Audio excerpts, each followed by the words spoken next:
죄와 슬픔 벗어버리고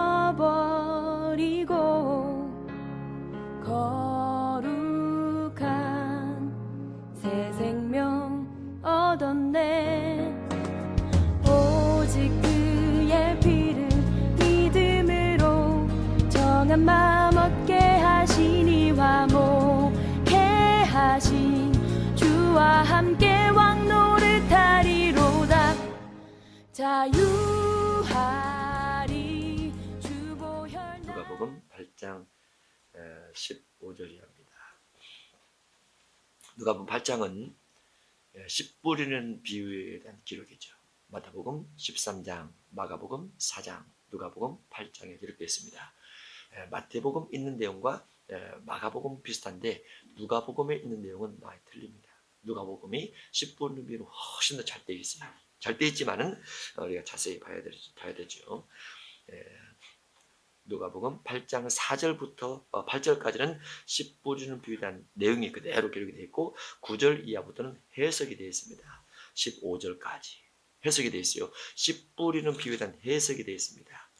해석이 되어 있고 문맥상으로는 15절 이하, 16절 이하도 똑같이 씨 뿌리는 비유에 대한 연장선이 있다 이렇게 볼 수 있습니다.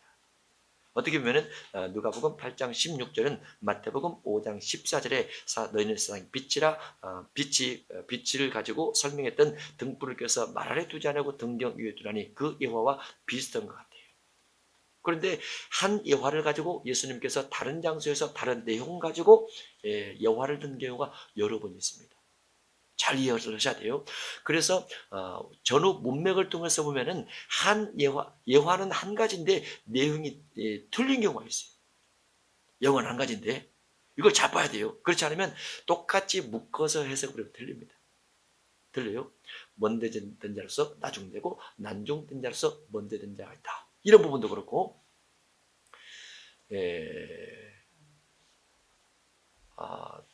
누가복음 12장 마태복음 18장 용서에 관련된 부분에서 그런 부분, 용서에 관련된 부분에서도 이 누가복음 마태복음 18장에 있는 용서의 끝부분에 있는 부분하고 또 누가복음에 있는 부분도 내용은 똑같은데 단어는 똑같은데 내용은 틀려요. 그런 부분들이 있어요. 그래서 마태복음 5장 13절 이하에 있는 소금과 빛에 있는 빛에 대한 부분하고 누가복음 8장 16절에 있는 이 등불 부분하고 내용이 틀리다는 거. 내용이 마태오장 14절에 있는 너희 세상 빛이라라는 그 부분은 그냥 그대로 옳은 행실입니다. 그런데 누가복음 8장 16절에는 등불을 껴서 방상 아래 두지 않고 등경 위에 두라는 이 부분은 15절의 말씀을 적용받아서 16절입니다. 그래서 15절에 있는 부분이 16절로 이어져요. 옳은 행실이 아니고 물론 행실이긴 합니다. 그런데 행실의 종류가 틀려요. 누가복음 8장 16절은 15절 가지고 해석을 해야 됩니다. 좋은 땅에 있다는 것은 착하고 좋은 마음으로 말씀을 듣고 지키어 인내로 결실하는 자니라. 자, 착하고 좋은 마음으로 말씀을 듣고 여기까지는 믿음입니다. 여기까지는 믿는 거예요. 그냥 고백하는 믿음입니다. 그냥 교회 다니고 말씀 듣고 예배를 하고 이와 같은 믿음입니다. 그런데 지키어 인내로 결실한다는 것은 행동입니다. 구분되어 있어요. 한 구절 속에 믿음과 행동이 구분되어 있습니다. 물론 행동은 말씀을 듣고 말씀을 듣는 대로 살려는 믿음 때문에 주어진 것이긴 하지만은 앞부분은 분명히 예배 가운데서 말씀을 듣고 거기까지고 뒷부분은 지켜라는 것은 말씀에 대한 순종입니다. 행동으로 나타나게 되는 거죠. 그리고 인내로라는 것은 견디는 거죠. 말씀대로 살면서 견디면서 참으면서 오래 참으면서 지켜가는 거예요. 결실은 무엇입니까? 결실은 말씀에 따른 삶을 말합니다.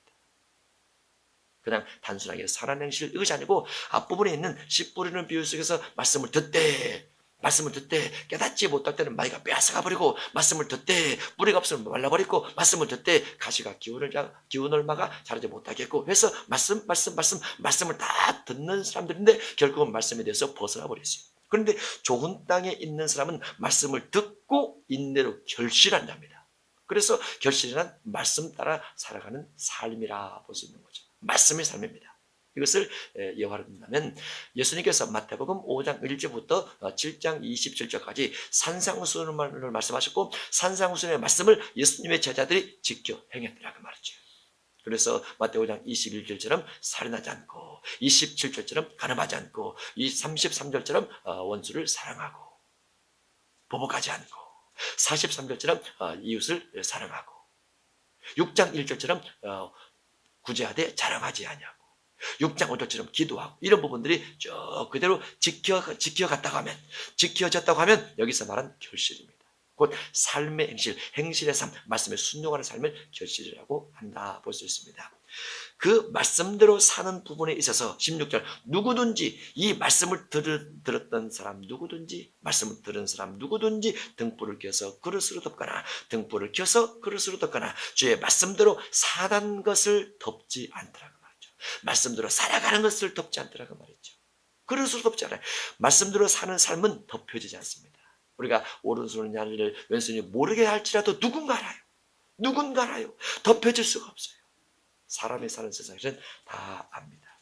물론 주님도 알지만 등불을 켜서 그릇으로 덮거나 병상 아래 두지 아니하고 등경 위에 두나니 이는 들어가는 자들로 그 빛을 보게 하려 함이라. 그래서 결국은 행실이 다 알려지게 된다라고 되어 있어요. 알려지게끔 행동을 해야 된다 이렇게 되어 있습니다. 알려지게끔 행동을 해야 된다. 17절입니다. 숨은 것이 여기서 숨은 것은 행실입니다. 말씀을 듣고 행하는 것이 장차 드러나지 않을 것이 없고 감추인 것이 장차 알려지고 나타나지 않을 것이 없느니라. 결국은 어떠한 말씀에 따른 삶, 말씀에 따르지 않는 삶도 행실에 의해서 다 나타난다고 되어 있어요. 어떠한 행실도 결국은 다 나타나더라 그 말이죠. 아주 무서운 말이죠. 좋은 행실, 옳은 행실 다 나타납니다. 할렐루야입니다. 안 좋은 행실, 불의한 행실, 숨겨진 행실, 은밀한 행실 다 나타납니다. 무섭죠. 무서워.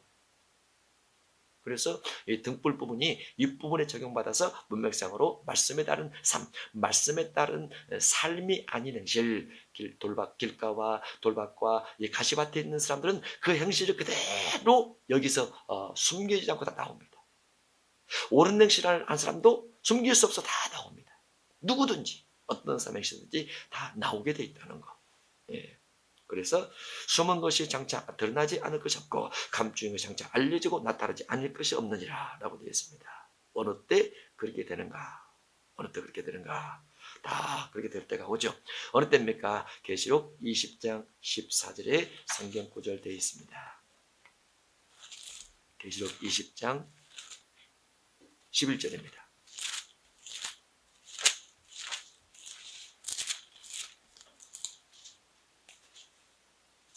계시록 20장 11절 이하 쭉 가서 13절입니다. 13절 시작.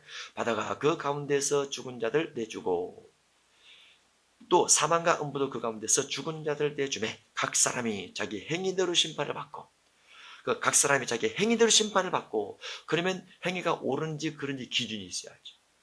그렇죠? 그 기준이 무엇일까요? 우리나라 사람의 행위 기준, 미국 사람의 행위 기준, 구약시대 사람의 행위 기준, 신약시대 사람의 행위 기준 다 기준이 있죠. 그 기준이 뭐예요? 예, 성경책이죠. 성경책. 그래서 성경책은 약속의 책입니다. 약속 따라 살았는지 약속을 어기고 살았는지 행위 기준의 책이에요. 그래서 성경책 가지고 마지막 날에 심판한다는 내용이 되어 있죠. 어디에 되어 있습니까? 예, 요한복음 12장에 되어 있죠. 48절에. 요한복음 12장 48절입니다.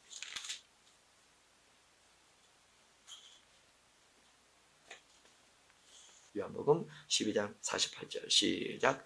나를 저버리고 내 말을 받지 아니하는 자를 심판할 이가 있으니 곧 내가 한 그 말이 마지막 날에 그를 심판하리라. 이 마지막 날이 벽보라 심판날입니다.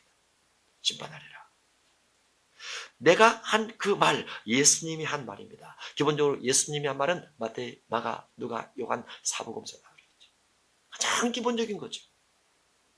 그러면 예수님이 한 말을 통해서 심판받지 않으면 어떻게 됩니까? 예, 사복음서를 거의 다 달달달달 한자로 알고 있어야죠. 달달달 할 정도로 법이기 때문에, 기독교의 법이기 때문에 우리가 학교에서 시험 볼 때 다 암송하잖아요. 시험장 보기 위해서 마찬가지죠. 하나님의 심판 앞에서 우리가 이렇게 주의 말씀을 쫓아 살았습니다라고 말하기 위해서 하나님 법을 아뢰었죠. 마태마가, 누가, 요한. 기본적으로 산상수.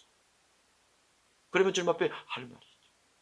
말씀을 외우고 말씀을 마음속에 담아두면 지키기 위해서 노력하죠. 어겼을 때 적시로 회개가 나오죠. 그러나 그 기준조차 없다고 하면 무엇을 가지고 회개를 하게 될까요? 못하죠. 안 하죠. 덮어져 버리죠. 은혜만 생각을 하죠. 문제가 되는 겁니다. 분명히 계시록 20장 11절 이하는 하나님께서 행위대로 심판한다고 그랬어요. 거기에 우리가 믿는 믿음으로 뭐라고 써 있어야 됩니까? 믿음대로 심판한다. 이렇게 써 있어야 돼요. 예수 안 믿는 사람 심판하고 예수 믿는 사람 구원한다. 이렇게 되어 있었단 말이죠. 그런데 거기는 그것이 아니고 행위대로 심판하리라 라고 되어 있다는 거. 로마서 14장 11절입니다. 로마서 14장 11절.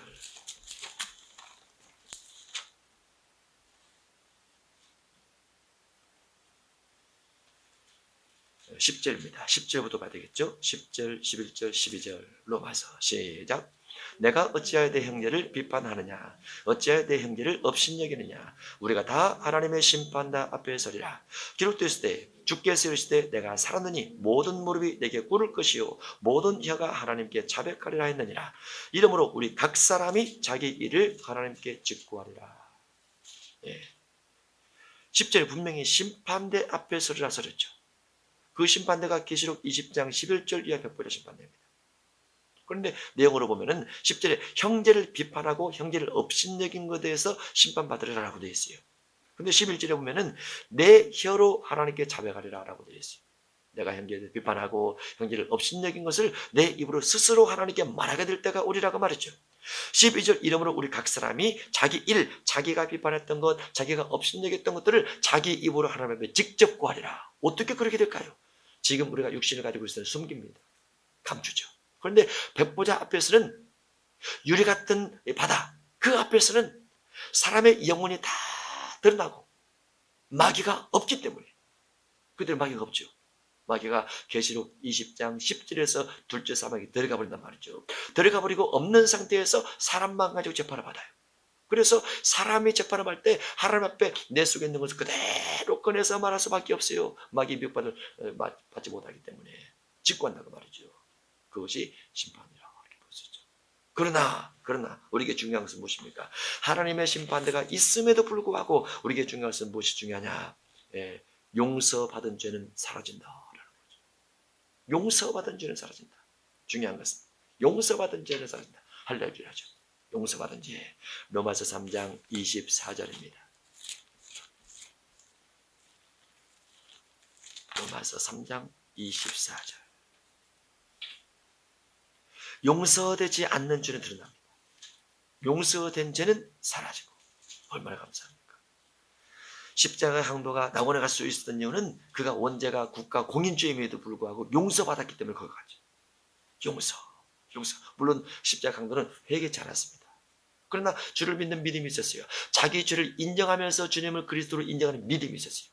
그런데 예수 믿는 순간 원죄에 대해서는 덮여지죠.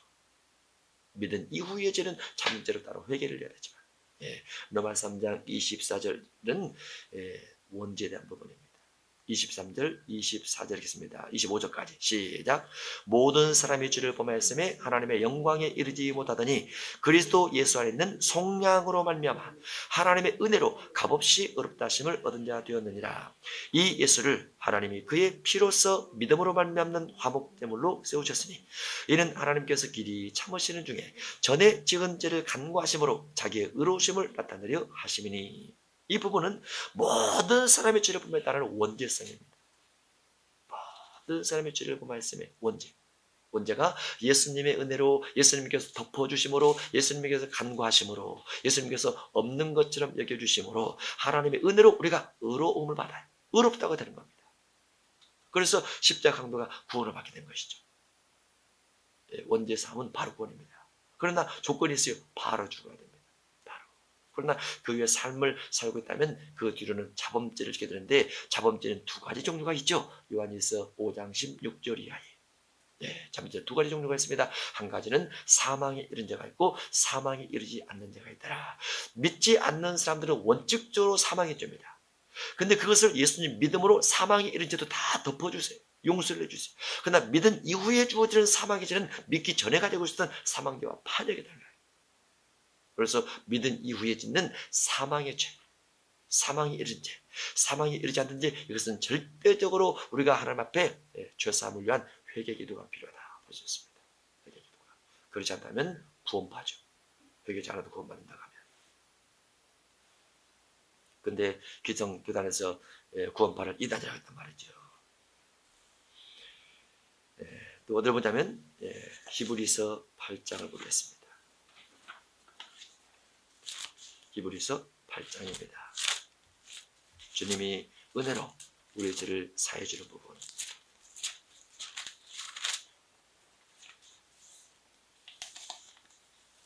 히브리서 8장 12절입니다. 12절 시작. 내가 그들의 불의를 긍휼히 여기고 그들의 죄를 다시 기억하지 아니하리라 하셨느니라. 아멘. 그들 누굴까요? 그들은 모세 율법을 가지고 있는 자들이 예수님 믿는 믿음이 생기면 그들의 불의를 긍휼히 여기고 그들의 죄를 기억하지 않겠다라는 겁니다. 역시 원죄를 가지고 있는 이방인이든지 모세 율법을 가지고 있는 유대인이든지 누구든지 예수님 믿기만 하면 원죄든 모세 율법을 어긴 죄든 사라져버립니다. 그것에 대한 설명이 로마서 1장과 2장, 3장, 4장까지 5장까지 강력하게 기록이 되어 있어요. 모세 율법 가지고 있어도 예수님 믿어야 죄산 받는다고. 모세 율법을 어겨서 탐내지 말라 어기고 가늠하지 말라 어기고 도둑질하지 말라 어기고 그래도 예수 믿는 믿음을 통해서 사함받는다라고 되어 있어요. 유대인일지라도 이방인일지라도. 그래서 유대인과 이방인들이 동일하게 예수 믿는 믿음으로 은혜로 죄사함받게 됩니다. 그리고 나서 우리가 이제 마음법이 주어지게 되죠. 믿음 마음법이 주어지게 되죠. 마음법이 주어지면서 히브리서 10장에 있는 히브리서 10장 17절에 있는 부분을 우리가 받게 되죠.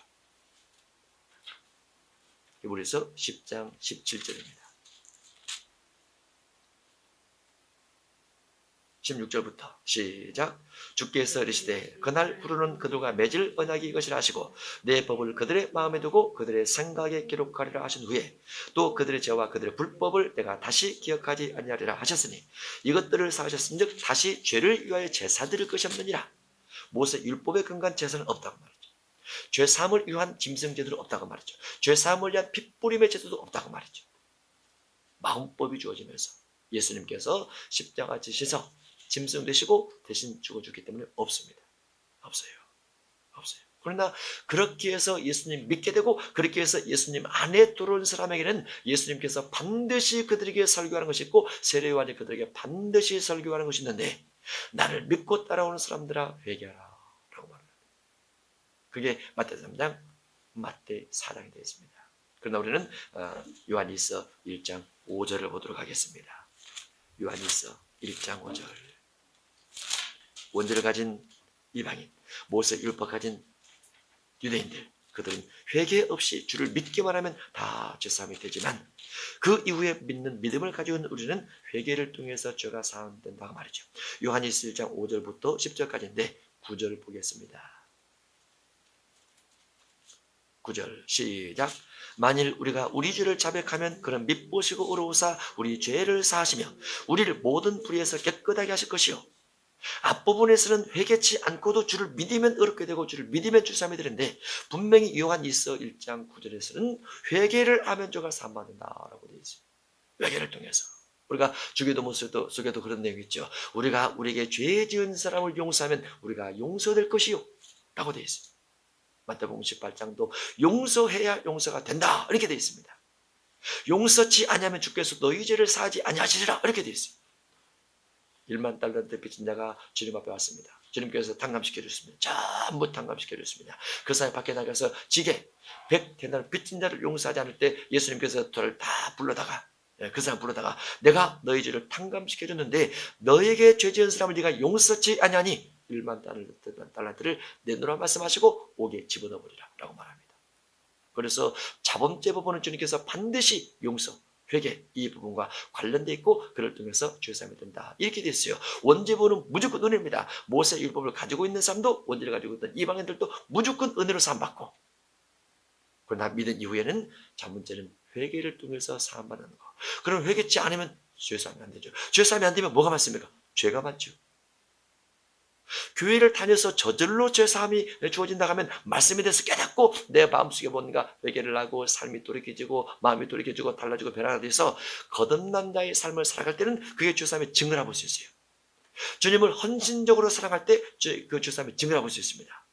그러나 교회를 다니면서도 회개치 않냐고 마음에 달라짐도 없고 삶에 달라짐도 없고 헌신에 달라짐도 없다라고 하면 아직 죄사함이 안 된 거예요. 그것은. 그래서 원죄가 죄사함 받는 부분하고 잠죄가 죄사함 받는 부분하고 다르다는 거. 원죄는 회개 없이 은혜로 사함 받지만은 잠죄는 반드시 회개를 통해서 사함이 가능하다. 이렇게 볼 수 있습니다. 그런 예화들은 신약성경에 아주 많이 나와 있습니다. 계시록 2장 3장도 이기는 자가 되라. 7교회야 회개하라 회개하라 회개하라 회개하라. 이기는 자가 되라 이기는 자가 되라. 계속 반복적으로 되어 있죠. 반복적으로. 그것도 7교회 사자니까 주회종들에게, 예수 믿고 있는 교회 목사들에게 그렇게 하는 말이죠. 회개하라. 회개치 않으면 촛대를 옮겨버리라. 회개치 않으면 짐상치에 던져버리라. 회개치 않으면 둘째 사망에 던져버리라. 회개치 않으면 토해내버리라. 믿음의 사람들인데 주회종들이라도 그렇게 됐다는 말이죠. 그러나 원죄는 은혜로, 모세 율법 가지고 있어도 은혜로. 그러면 현재 유대인들은 예수를 인정하기만 하면 원죄가 사함받습니다. 만약에 이슬람 다른 종교를 가지고 있는 사람도 예수를 믿기만 하면 사함받아요. 힌두교인이라도 예수를 믿기만 하면 사함받습니다. 불교인이라도 예수를 믿기만 하면 사함받습니다. 그러나 우리는 회개를 위해서 사함받아요. 잠죄에 대해서. 그런 부분이 명확하게 되어 있다는 거. 백보자 앞에서 우리가 심판을 피할 거는 간단하죠. 회개하면 피합니다. 회개하면 피해져 버려요. 아무리 무엇을 올지라도 지금 육신을 가지고 살아있는 동안에 회개하면 다 그와 같은 것들이 용서가 된다. 이렇게 볼 수 있습니다. 아주 간단하죠. 신약은 진리를 알지니 진리가 너희를 자유케 하리라. 무엇으로부터 자유입니까? 죄로부터 자유라. 죄로부터 자유라. 너무 감사하죠. 예수님께서 십자가 못 박혀 죽으셔서 짐승되어서 죽어주신 이후로는 예수님을 생각하고 주님의 십자가 위에 내가 이런 죄를 지었습니다라고 고백하면서 십자가 위에 죄를 던지기만 하면 사함받아요. 얼마나 쉬운지 몰라요. 짐승도 빗부림도 제사함도 무거운 거 가지고 3일 동안 4일 동안 관리해서 깨끗하게 정결할 필요가 없어요. 고백하면 사함받기 때문에. 예. 성전까지 나갈 것도 없어요. 죄를 지은 현장에서 바로 회개를 하는 거예요. 얼마나 할렐루야입니까? 주님, 날마다 죄 짓고 살았어요. 죄 속에서 도저히 회개를 할 수 없습니다. 그러면 교만한 거예요. 그러면 늘 우리는 죄인으로 태어나서 죄 중에 잉태돼서 죄를 짓고 살다가 주님 만나서 사함받고 회개해서 사함받고 주님 만나서 다시 가는 거예요. 항상 죄인임을 인정하고 사는 것이 가장 지혜롭다 볼 수 있습니다. 우리가 지혜로나 능력으로나 힘으로나 하나님 앞에 어떻게 설 수 있습니까? 아무도 설 수 없죠.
마태복음 8장 18절입니다.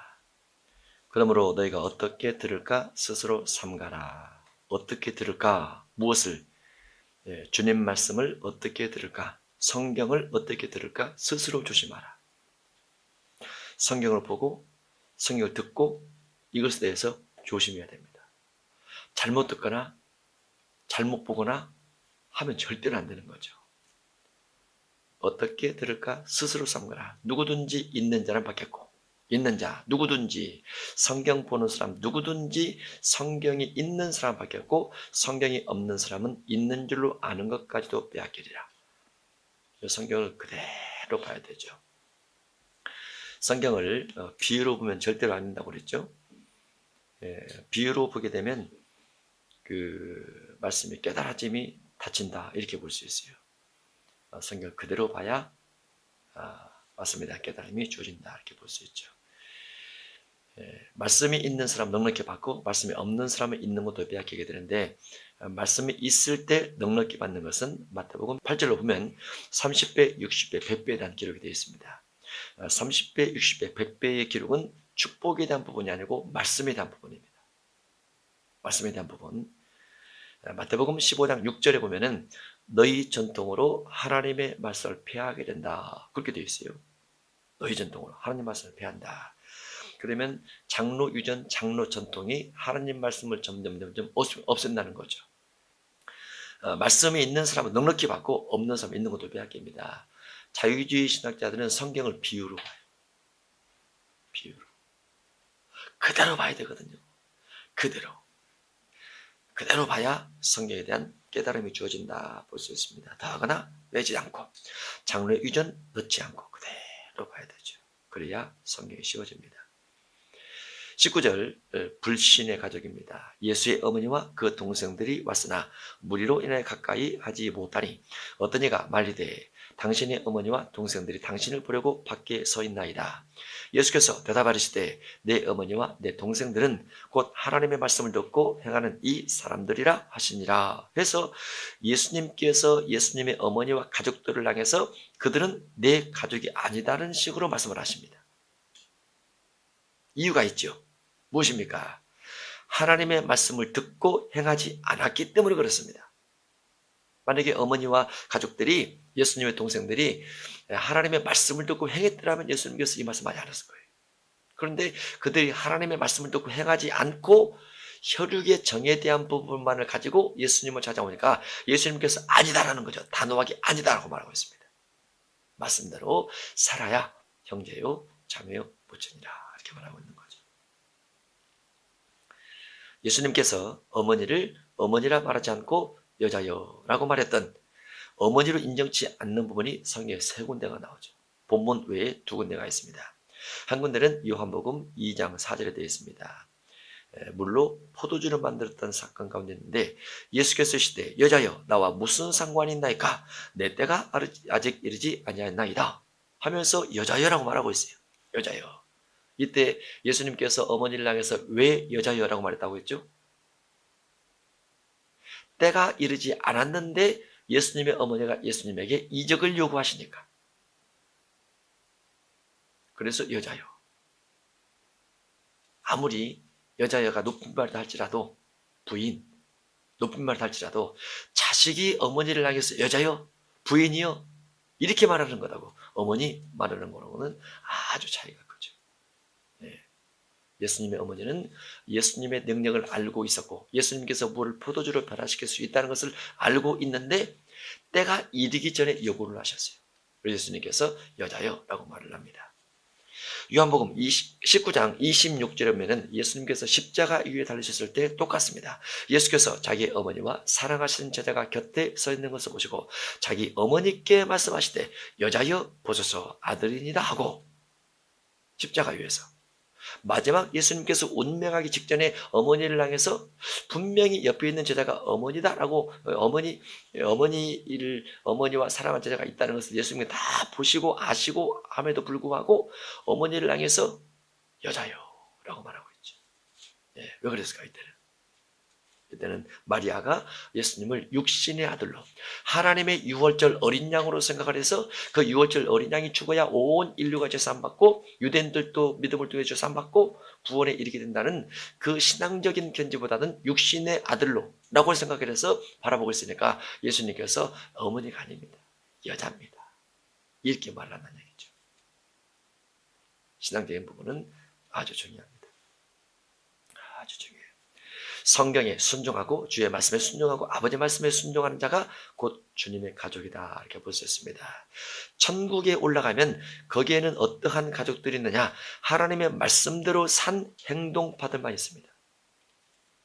믿음으로 고백하고 낙원에 갔던 강도 같은 사람도 있지만 그 이후에 거의 대부분의 사람들은 행동파들만 있어요.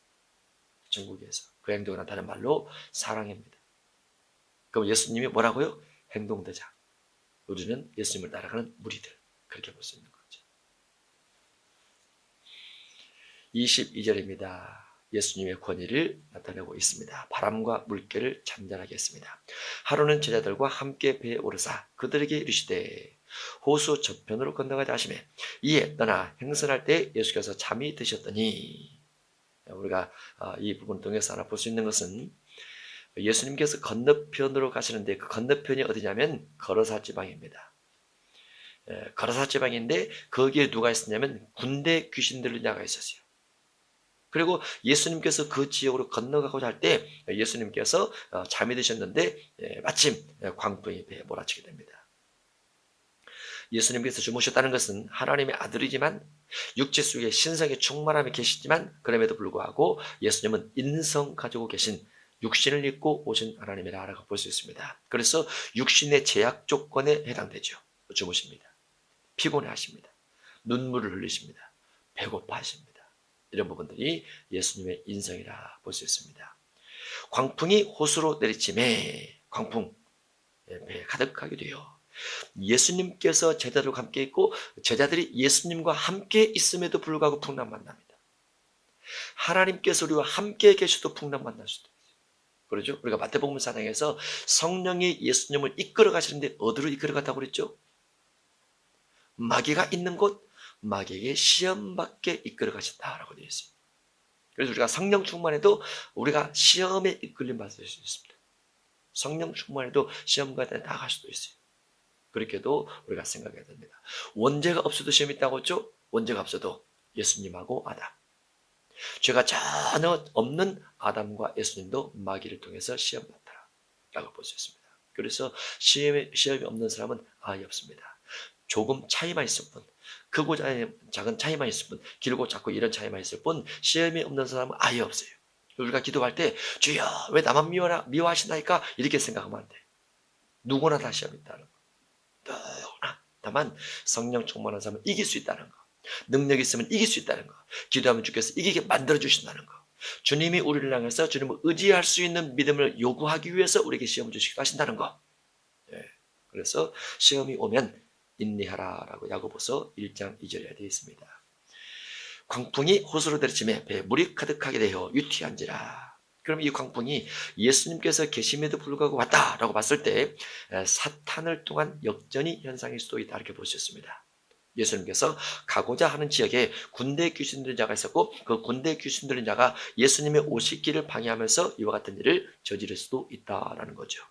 그러면 사단이 바람을 불어서 사람을 어떻게 힘들게 하고 사람을 시험 들게 하는 부분이 있나? 예, 있죠. 욥기 1장 19절에 되어 있습니다. 거의 모든 자연계는 하나님께서 다스리는 부분도 있지만 사단이 다스리는 부분도 있다라는 거죠. 물론 그 배후속에는 하나님의 섭리가 있는 거고. 그래서 욥기 1장 19절에 보면 하나님 1장에서 하나님께서 사단에게 욥의 가족들을 치라고 하시죠. 허락을 하십니다. 처음에는 몸만 빼고 두 번째는 생명만 빼고. 그래서 사단이 거기서 큰 바람을 불게 해서 자녀를 죽입니다. 큰 바람이 불게 해서. 그 다음에 사도행전 19장 14절에 보면 스게와의 7 아들들이 예수님의 이름을 빙자해서 귀신 들린 자에게 말할 때 귀신 들린 사람이 귀신이 들어있는 그 사람이 그 스게와의 7 아들도 올라타서 벌거벗겨 도망가게 만듭니다. 귀신의 공격이라 이렇게 볼 수 있죠. 마찬가지로 예수님께서 주무실 때 사단이 큰 바람을 통해서 바다 물결을 통해서 예수님과 그 제자들이 타고 있는 배를 뒤에 엎어놓으려고 했다 이렇게 볼 수 있습니다. 그것을 역전이라 이렇게 말을 하죠. 주여 주여 우리가 죽겠나이다 한데 예수께서 잠을 깨사 바람과 물결을 꾸짖으니 이에 그쳐 잔잔하여지더라. 예수님께서 꾸짖으면 잔잔하게 될 것임에도 불구하고 일단 풍랑은 옵니다. 우리가 주의 이름으로 명령을 내려서 꾸짖어 잠잠게 되게 할 수 있다 할지라도 일단 바람과 물결은 옵니다. 또 하나 바람과 물결이 올 때 어떻게 해야 된다고요? 예수님의 이름으로 꾸짖어야 된다는 거죠. 바람과 물결이 올 때 태풍이 올라온다 어떻게 해야 된다고요? 태풍아 비껴갈지어다 할 수 있잖아요. 환란이 올 때 어떻게 해야 된다고? 환란아 비껴갈지어다 할 수 있다고 말이죠. 태풍을 일으키는 존재가 있죠. 물론 바람이죠. 물론 열대성 기후이기도 하죠. 찬바람과 따뜻한 바람이 만나서 회오리 바람이 일어나기도 하고. 그러나 우리가 예수님의 이름을 수용한 사람으로서 예수님께서 자연 만물을 지배하고 다스릴 수 있는 권능을 진입하시고 우리에게도 그와 같은 주의 이름을 주셨으니 우리도 주의 이름을 통해서 이렇게 할 수 있다고 말이죠. 사건이든지 문제든지 어려움이든지 낙심과 절망이든지 이렇게 할 수 있더라고 말이죠. 사단이 풍랑을 통해서 예수님을 공격하지만 예수님께서 명령을 통해서 꾸짖는 거죠. 잔잔하라. 25절입니다. 제자들에게 이르시되 너희 믿음이 어디 있느냐. 예수님의 제자들이 풍랑을 잠잠케 만들지 못하는 것이 어디 있다고요? 믿음이 없어서. 예수님은 풍랑을 잠잠케 만들었던 이유가 무엇이라고요? 믿음이 있어서. 믿음 차이네요. 믿음이 있고 없고 차이죠. 너희 믿음이 어디 있느냐 하시니 그들이 두려워하고 놀랍게 여겨 서로 말하되 믿음이 없는 이유가 무엇이라고요? 두려워하기 때문에 놀라기 때문에 서로 말하되 그러면 두려워하지 않고 놀라지 않는다는 것은 심령이 담대하다고 말이죠. 풍랑이 뒤에 보아도 물개 뒤에 보아도 마음속에 전혀 요동함이 없는 거죠. 그리고 풍랑의 근원인 바람을 딱 끊습니다. 주의 이름의 권세로. 어떤 일이 생길 때 두렵거나 놀라면 믿음이 떨어져요. 믿음이 떨어지면 불안합니다. 불안하면 믿음이 일치가 되지 않아서 주 앞에 날아가는 생각이 주 앞에 기도되어지는 생각이 흩어지죠. 두 가지가 되죠. 생각 속에 두 가지 생각이 떠오르면 너희는 무엇이든지 죽게 얻기를 생각하지 말라. 야고보서 1장 2절이가 되어 있습니다. 그것도 마음이 이미 흔들려서 의심이 있으면 죽게 받을 수 없다라고 되어 있습니다. 그가 누구이기에 바람과 물을 명함에 순종하는가 하더라. 믿음으로 예수님은 했더라 그 말이죠. 히브리서 11장 1절이 하는 믿음은 바라는 것들의 실상이요 보이지 않는 것들의 증거라 라고 되어 있습니다. 히브리서 11장 6절에는 하나님께 나아가는 사람은 하나님께서 살아계신 것과 전능자로서 살아계신 것과 자기를 찾는 자들에게 상 주시는 이심 믿어야 할지니라. 주님을 찾는 자에게 주께서 응답 주시는 자임을 믿어야 할지니라. 믿어라. 제발 믿어라. 응답 준다는 걸 믿어라. 주님께서 전능하시다는 걸 믿어라. 주님께서 하나님이라는 걸 믿으라 그 말이죠. 로마서 4장 16절에 그런 말씀이 있습니다. 바랄 수 없는 중에 바라고 믿었으니 아브라함이 바랄 수 없는 중에 바라고 믿었으니 아브라함이 100세까지 자녀를 못 낳죠. 중간에 하갈을 통해서 이스마엘을 낳습니다. 그리고 못 낳아요. 그리고 이삭을 낳습니다. 100세. 그리고 그 뒤에 그두라 통해서 또 여러 자녀를 낳습니다. 한 번 믿음이 생기니까 확 생기는 거죠. 그 뒤로 믿음은 바라는 것들의 세상이요 바랄 수 없는 중에 바라고 믿었으니 바라보이지 않지만 바라봐지지 않지만 생각이 안 떠오르지만은 상상이 안 되지만 바라보고 믿으라고 말이죠. 누가복음 17장 5절에 너희가 겨자씨 하늘 만한 믿음이 있으면 뽕나무들을 뿌리째 뽑혀 바다에 심겨라했을 것이요 그것이 순종했으리라. 뽕나무야 뿌리가 뽑혀서 바다에 심겨질지어다. 그래서 뽕나무가 순종했습니다 라는 거죠. 순종했으리라. 믿음은 바라는 것들의 실상이다. 바랄 수 없는 중에 바라보고 믿는다. 믿고 선포한다. 그리고 믿음이 흐트러지지 않는 상태에서 기다린다. 나머지 주님이 일을 하신다. 볼 수 있습니다. 예수님께서 자연계를 순종시키셨는데 성경에 보면 자연계를 순종시킨 부분이 많이 있죠. 여호수아 10장 12절 해와 달을 머물러 있게 합니다. 사실은 지구가 머물러 있는 거죠. 해가 머물러 있는 것이 아니고 지구가 이렇게 돌아가기 때문에 해가 중천에 떠서 지지 않았더라 라고 되어 있어요. 달이 머물러 있고 출애굽기 14장 1절 홍해바다가 머물러요. 홍해바다가 쫙 갈라져서 좌우에 물벽이 돼서 서 있더라 라고 되어 있죠. 예, 엄청나죠. 여호수아 3장 13절 요단강 물이 끊어져서 흘러내렸던 것도 멈췄습니다. 그리고 백성들 지나가게 됐죠. 마태복음 21장 19절에는 무화과나무를 말리십니다. 나무. 무화과나무를 말리시는데 자연계를 통한 이적이 있다는 거, 음식을 통한 이적도 있고 무리를 건넌 주님의 이적도 기록되어 있습니다. 이런 부분들이 우리가 예수님을 통해서 믿음을 통해서 나타나는 이적과 기적 같은 현상들을 살펴볼 수 있다. 자연재해는 앞으로도 계시록의 6장 이후에 계속 큰 지진과 해를 통한 재앙과 달을 통한 재앙과 또 화산을 통한 재앙과 이와 같은 것들이 많이 기록이 됐죠. 바다에 대한 재앙, 강들에 대한 재앙, 이렇게 재앙들이 많이 기록이 됐습니다.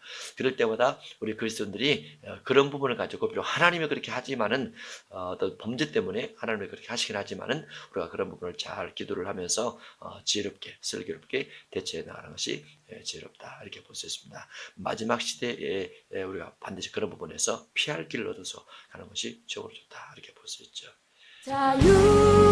자유하리 주 보혈 날 건지셨네 주 예수 할렐루야 기뻐하리 사망 권세 이기셨네 주 예수 할렐루야 자유하리 주 보혈 날 건지셨네 주 예수 할렐루야 기뻐하리 사망 권세 이기셨네 주 예수 할렐루야 우리 주 예수 하늘 보좌에 앉으셨네 온 땅에 선포되리 승리의 주 우리 주 예수 하늘 보좌에 앉으셨네 온 땅에 선포되리 승리의 주